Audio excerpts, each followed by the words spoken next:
นางมักหูเจอน้องนางตอนสูงวัย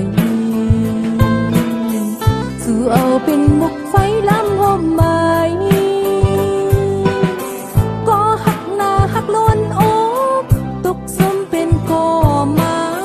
ทนเอาความหักแป้งมือกว่าคือมองเจอทันเจอสีน้ำตาตกลงมา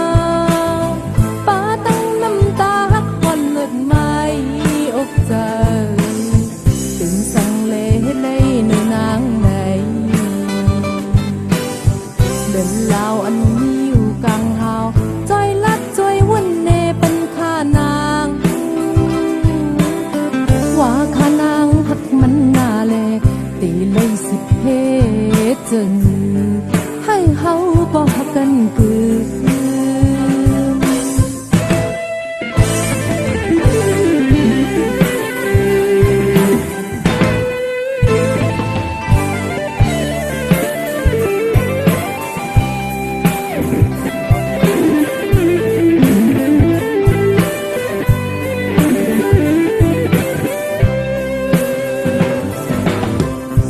ใจต่างหักนางขึ้นหน้ากอ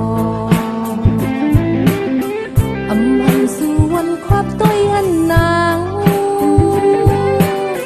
คำหยาบตาปัญใจมา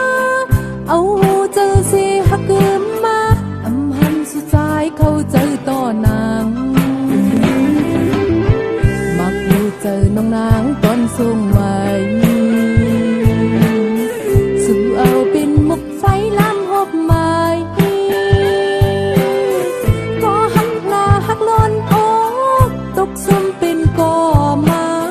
ทนเอาความหักแป้งมือกว่าคืนมองเจอทันเจอสีน้ำตาต